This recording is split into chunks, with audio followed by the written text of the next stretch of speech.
Pair of linear equation in two variable. सबसे पहले standard form,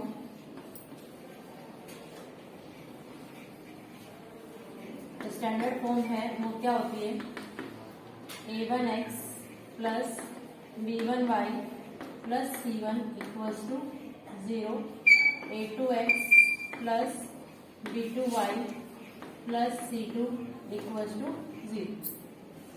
दो इक्वेशन रहेंगी, टू वेरिएबल्स, दो वेरिएबल रहेंगे x और y, a b c constant term है, तो हम इसी ऑर्डर में इसको लर्न करेंगे। ठीक है, उसके बाद इसको सॉल्व करने के मेथड्स हैं और सॉल्यूशन है।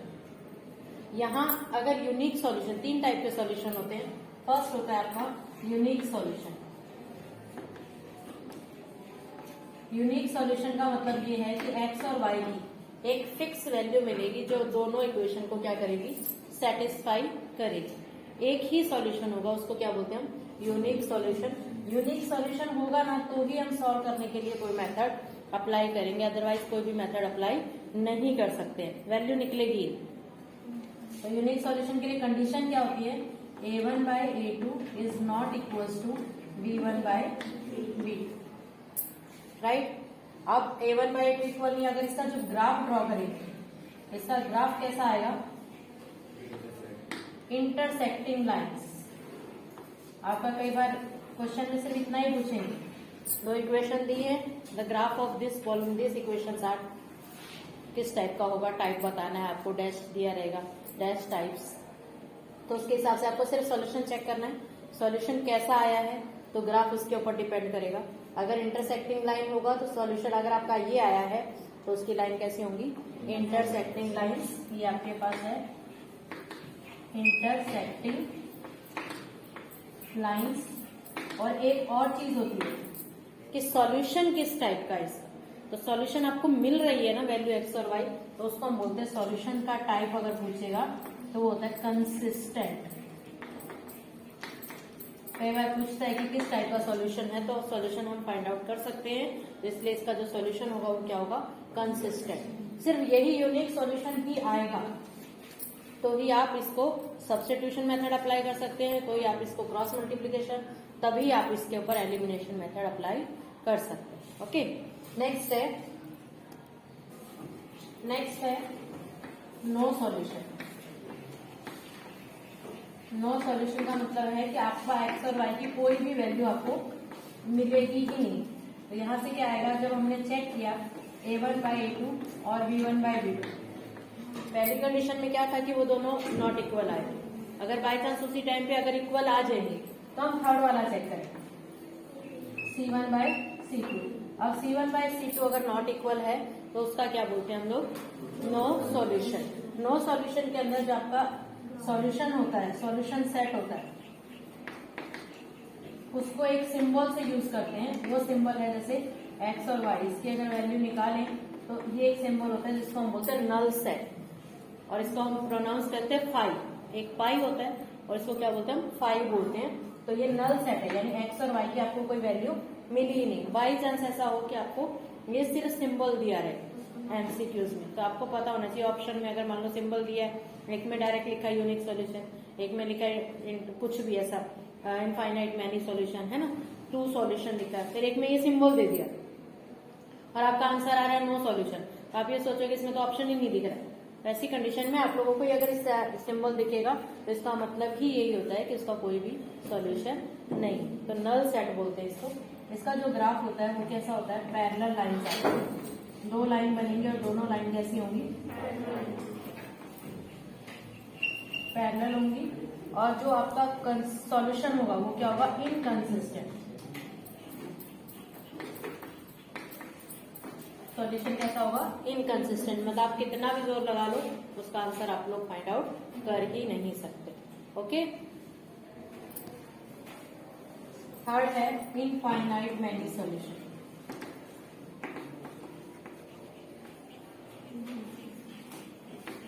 ये आपका ग्राफ के अंदर यूज होता है कि एक की वैल्यू रखो दूसरे की निकलती जाए, एक की रखो दूसरे की निकलती जाए, मतलब इतने सारे सॉल्यूशन निकल जाएंगे।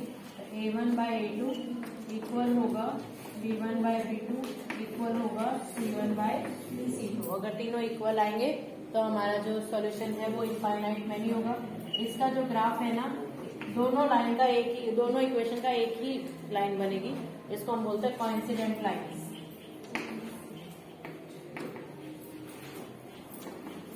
राइट, एक ही लाइन ऑब्जर्व होगी और बहुत सारे सॉल्यूशन मिल रहे हैं ना, लेकिन सॉल्यूशन तो मिल रहे हैं हम लोगों को, तो क्या होगा, कंसिस्टेंट। ये बहुत बार पूछा जाता है कंसिस्टेंट है क्या एंड इनकंसिस्टेंट है, तो उसके हिसाब से आप लोगों का इसका जो सॉल्यूशन है वो क्या होगा, कंसिस्टेंट। अब है हमारा types of solution. Now types of solution, solve करने के लिए कितने टाइप्स से आप इसको सॉल्व कर सकते हो। वैसे तो ग्राफिकल रिप्रेजेंटेशन एक मेथड है, लेकिन यहाँ सॉल्व करने के मेथड के बारे में अगर हम बात करें तो 3 मेथड है। एक है हमारा सब्स्टिट्यूशन मेथड, फिर है एलिमिनेशन मेथड, एंड थर्ड है आपका क्रॉस मल्टीप्लिकेशन मेथड।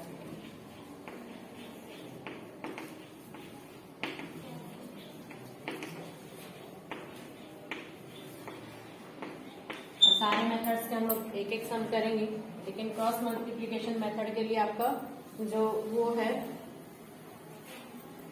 फॉर्मूला है, वो कैसे लिखते हैं हम लोग, जो हमारी इक्वेशन है इसमें स्टार्ट करेंगे हम लोग b1 कॉफिशिएंट ही लेंगे सारे। काफी बच्चे गलती से वेरिएबल भी ले लेते हैं साथ में, तो आपको वेरिएबल कभी भी साथ में नहीं लेना है। तो स्टार्ट कहाँ से करेंगे, b1 b2, फिर b के बाद क्या आता है c, देन a, फिर वापस से b। ऐसा ही आपको रखना है, b से स्टार्ट करना है, b पे ही फिनिश करना है। राइट, फिर इनको अपॉन में लिखेंगे। अपॉन में जब लिखेंगे तो x के अपॉन में ये ऐसे, ये अपॉन x, ये वाला है, ये अपॉन y, ये वाला है, ये अपॉन 1। क्लियर। उसके पहले अगर इसको आपको सॉल्व करना है इस मेथड को, तो आपकी इक्वेशन स्टैंडर्ड फॉर्म में होनी चाहिए। राइट, अगर स्टैंडर्ड फॉर्म में नहीं है, इक्वल्स टू के उधर आपने नंबर लिया है, उसका भी मेथड है, लेकिन यहाँ मैं आपको बता के कंफ्यूज नहीं करना चाह रही। तो आपको एक ही चीज याद रखनी है कि आपकी जो इक्वेशन है इसमें क्या होनी चाहिए, कंपल्सरी स्टैंडर्ड फॉर्म में होनी चाहिए। तो कैसे मल्टीप्लाई करते हैं, तो हमेशा ऐसे मल्टीप्लाई करते हैं, b1 c2 b1 c2, फिर बीच में माइनस का सिंबल आता है और फिर ऐसे मल्टीप्लाई करते हैं, c1 b2 equals to y upon, फिर यहाँ से मल्टीप्लाई करेंगे पहले c1 a2 minus c2 a1, right, equals to 1 upon a1 b2 minus a2 b1। Simple direct यही वाला फॉर्मूला भी आप लर्न कर सकते हैं। अगर बना के आप लर्न करना चाहें तो बना के भी लर्न कर सकते हैं। क्लियर। उसके अलावा इसके अंदर सम किस टाइप की आती हैं, जो वर्ड प्रॉब्लम्स होती हैं वो कैसी कैसी आएंगी, तो उनके अंदर काफी जो है, जैसे अपस्ट्रीम डाउनस्ट्रीम वाली है, या 2 डिजिट नंबर वाली है, या फिर फ्रैक्शन वाली है, उनकी कुछ बेसिक चीजें हैं जो 4 लाइन का बेस आपको बनाना रहता है, वो कंपलसरी बनाना ही। ठीक है, जैसे अगर मान लो डिजिट्स वाला सम आएगा, सबसे पहले हम देखें अगर 2 डिजिट नंबर, अगर 2 डिजिट नंबर का कोई सम आए, डिजिट 2 डिजिट नंबर क्या होता है, जिसके अंदर 2 नंबर 2 डिजिट्स हो, जैसे 27 है, फिर 45 है, यानी ये जो नंबर्स होते हैं ना ऐसे वाले 1 और 2, इसके अंदर 2 डिजिट नंबर्स होते हैं। तो इसके लिए जो बेसिक चीज आपको लिखनी रहती है वो आपको लिखनी कैसे है, लेट यूनिट डिजिट, एक यूनिट डिजिट एज्यूम करते हैं और एक tens digit. Let unit digit x, tens digit y, right. We know that number equals to होता है 10 into tens digit plus unit digit, right. तो दिस इम्प्लॉइज नंबर क्या बना, 10y प्लस x। अब क्वेश्चन पे डिपेंड करता है, after interchanging the digits the new number, अगर ऐसा पूछा गया है तो वो भी लिखो, after interchanging the digits new number. तो टेंस डिजिट के यहाँ पे लिया जाएगा, यहाँ पे ये, यानी क्या बन जाएगा 10x प्लस 1। अगर डिजिट से रिलेटेड आप क्वेश्चन पूरा रीड कर लिए और उसमें आपको ऐसा बोला 2 डिजिट नंबर के बारे में बात की गई है, तो ये आपको लिखेंगे ना तो इसका 1 मार्क आपको कंपलसरी मिलता है। ठीक है, मान लो आपने सम एक अक्षर भी सॉल्व नहीं किया, आपको नहीं आता, सम सॉल्व करना ही नहीं आता, ठीक है, तो इतना बेसिक आप लोग हमेशा लिख के आओ अगर ये डिजिट वाला सम आता है। ठीक है, फिर है फ्रैक्शन वाला। नेक्स्ट आएगा आपका फ्रैक्शन से रिलेटेड। अगर फ्रैक्शन से रिलेटेड सम आया तो आपको क्या क्या एज्यूम करना है, let numerator x, denominator y and fraction. ये लिखते ही नहीं है, डायरेक्ट आप लोग लिख के सॉल्व कर देते हो। तो क्या आएगा, न्यूमरेटर पहले फॉर्मूला लिख दो, न्यूमरेटर अपॉन डिनोमिनेटर, यानी थोड़ा बढ़ा के लिखो क्योंकि कुछ तो आता नहीं हम लोगों को, सिर्फ इतना ही आता है। 1 मार्क के लिए हम लोग इतना कर सकते हैं, x अपॉन वाई। क्लियर, एक भी मिले तो बहुत। फिर है आपका अपस्ट्रीम डाउनस्ट्रीम से स्ट्रीम से रिलेटेड। अगर बोलूं स्ट्रीम से रिलेटेड में ना इस 2 टाइप की है, एक 4th लेसन में आता है और एक 3rd लेसन में आता है। आपको अभी वहां पर सोचना पड़ेगा कि कैसे पता लगेगा कि 4th लेसन में या 3rd लेसन में। तो स्ट्रीम में ना हमारे 2 स्पीड होती है, एक तो अगर पानी और बोट की हो सकती है, या हवा और साइकिल की हो सकती है, कुछ भी हो सकती है, यानी 2 स्पीड के बारे में बात करेंगे कि आप अगर हवा की साइड में जा रहे हो या फिर वाटरफॉल है तो आप बोट में, तो उसमें 2 चीज होंगी, एक तो बोट होगी या फिर कुछ भी साइकिल होगी, जो भी रहेगा। तो स्पीड ऑफ एक तो बोट होगी, राइट, और एक होगी स्ट्रीम। स्ट्रीम यानी जो पानी है, पानी बह रहा है, उसकी स्पीड होगी, राइट। अब 4th लेसन में क्या होगा, इन दोनों में से एक चीज गिवन होगी, ठीक है, given that the speed of stream is 5 kilometre per hour and a boat goes up stream and down stream and so on, जो भी रहेगा, राइट। इन दोनों में से अगर एक स्पीड गिवन है तो आप लोगों को 4th लेसन का ही है उसका मतलब, और दोनों में से कोई भी स्पीड गिवन नहीं है, डायरेक्ट बोट की अप स्ट्रीम और डाउन स्ट्रीम दे दी और कंडीशन दे दी, तो इसका मतलब क्या है, वो 3rd लेसन में से। बाकी तो जब सॉल्व करने जाएंगे तो पता लगेगा। तो हमें इन दोनों में से एक की स्पीड को x लेना है, किलोमीटर पर आवर, और एक की स्पीड को क्या लेना है, y, किलोमीटर पर, राइट। अपस्ट्रीम का मतलब होता है अपोज करना। मतलब अगर आप साइकिल चलाते हो तो जब साइकिल चलाई आपने, सामने से हवा आ रही, तो आप लोगों की जो स्पीड है वो क्या हो जाती है, कम हो जाती है। कम ज्यादा किसकी होगी, बोट की या साइकिल, याद रखना हमेशा माइनस और प्लस किस में होगा, बोट में या साइकिल, जो भी रहेगा उस टाइम पे प्रेजेंट वो। यानी मेन स्पीड ये, आपकी स्पीड कम हो रही है ना, हवा तो चल ही रही है, वो आपकी डायरेक्शन के ऊपर डिपेंड कर रहा है कि आप उसको अपोज कर रहे हो या आप उसके साथ चल रहे हो। अगर आप उसके अपोजिट डायरेक्शन में चल रहे हो तो आपकी जो स्पीड में से जो स्ट्रीम की स्पीड है वो क्या हो जाएगी, माइनस हो जाएगी, अपोज करने का, ये किलोमीटर पर आवर। और डाउन स्ट्रीम यानी अगर आप चल रहे हो, अब मान लो बोट की बात करूं तो पानी इधर बह रहा है और आपकी बोट भी इधर है, तो अगर आप ऐसे वाला नहीं चलाएंगे या मशीन नहीं चलाएंगे तो भी थोड़ा तो मूव करेगी वो बोट, है ना, उसके ऊपर। तो इसके अंदर क्या होगी, आपकी स्पीड और बोट की स्पीड दोनों क्या हो जाएगी, प्लस हो जाएगी। और स्पीड और डिस्टेंस से रिलेटेड कभी भी सम आएगा तो आपको हमेशा टाइम भी फाइंड आउट करना है। कोई एक आधा सम है जिसमें आपको टाइम क्या होता है हमारा, डिस्टेंस अपॉन स्पीड, हमेशा यही वाला फॉर्मूला आपको लगाना है, उससे ही आपके सारे सम्स आ जाएंगे इक्वेशन बनाओ। ओके, नेक्स्ट है वर्क एंड रेम्यूनरेशन से रिलेटेड। ये क्या रहता है, वर्क एंड रेम्यूनरेशन?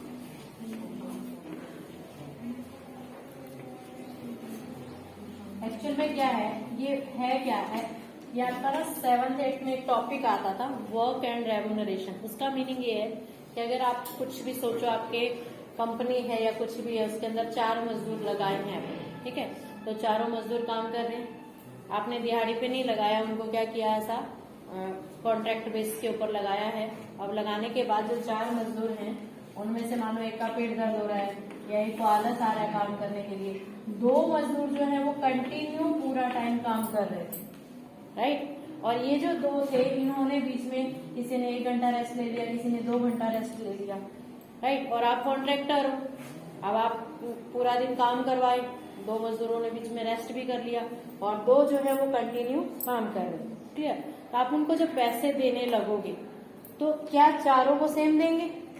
नहीं देंगे ना। तो ऐसी कंडीशन में आप क्या करोगे?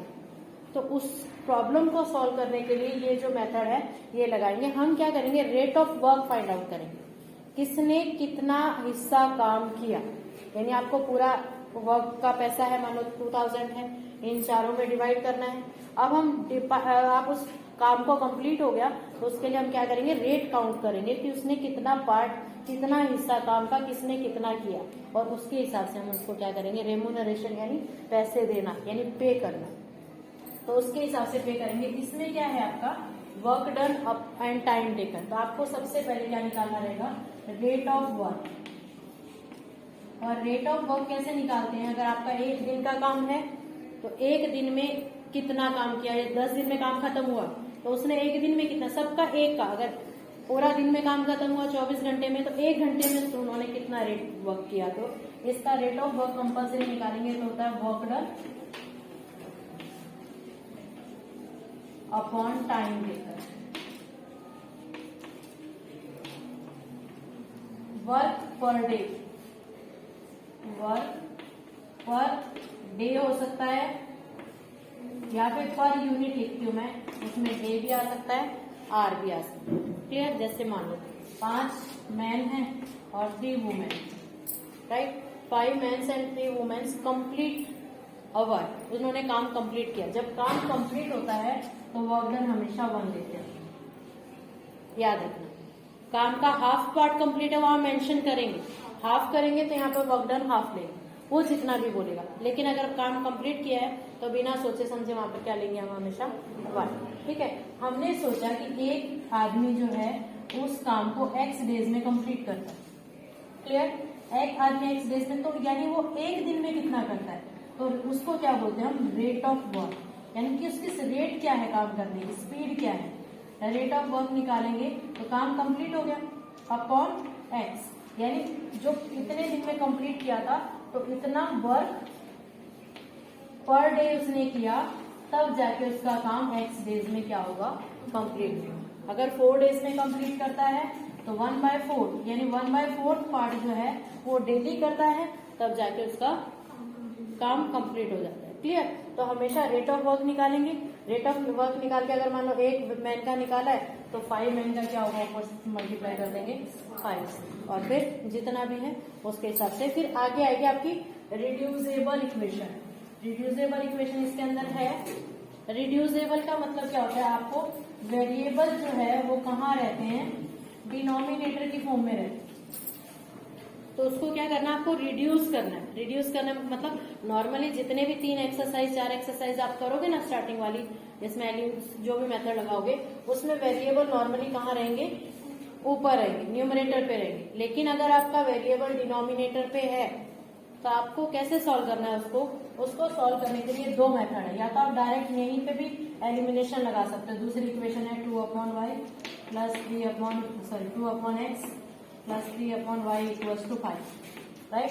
या तो आप ऐसा करो, डायरेक्ट इसको मल्टीप्लाई कर दो, इसको फर्स्ट इक्वेशन को 2 से मल्टीप्लाई किया, 2 4 से 8 आया, फिर वापस से माइनस माइनस माइनस कैंसिल, कितना आ गया 3 माइनस, ऊपर सिर्फ 1/y तो आएगा ही आएगा, 3 में से -1 इक्वल्स टू 3, y पर जाके मल्टीप्लाई हो जाएगा, 3y इक्वल्स टू -1 और y की वैल्यू आप फाइंड आउट कर दो।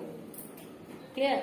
एक मेथड तो है ये, लेकिन ये वाला जो मेथड है ना वो हर जगह अप्लाई नहीं होता।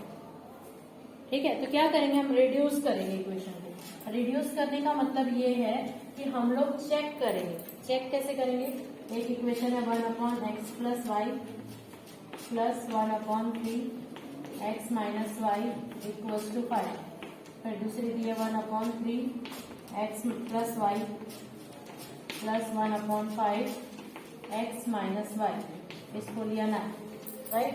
अब हम इनको एक अलग वेरिएबल या अलग टर्म एज्यूम करेंगे, क्या 1/x और 1/x प्लस वाई, इधर 1 ये और ये क्या है, दोनों का सेम है, तो हम एज्यूम करेंगे। लेट इनको एक अलग वेरिएबल एज्यूम करेंगे।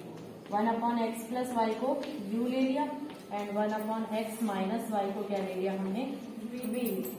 तो ये जो हमारी इक्वेशन है क्या बनेगी आपके पास, u plus 1/3 v equals to 5। अब हमारे वेरिएबल ऊपर आ गए ना, तो जैसे हम लोग पहले इक्वेशन सॉल्व किए थे वैसे करेंगे, उसके बाद लास्ट में वापस वैल्यू पुट करके क्रॉस मल्टीप्लाई करके फिर से सॉल्व, यानी ये डबल सम है तुम्हारा, 2 बार एज्यूम करके करने पड़ेंगे। ठीक है, तो ये तो अभी डिपेंड करेगा, लास्ट ईयर कैंसिल था, इस साल आएगा कि नहीं आएगा वो डिपेंड करेगा, लेकिन आपको आना चाहिए।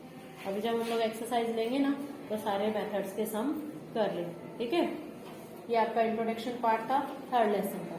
अभी हम लोग पर्टिकुलर सम्स लेके सॉल्व करेंगे। Okay, thank you.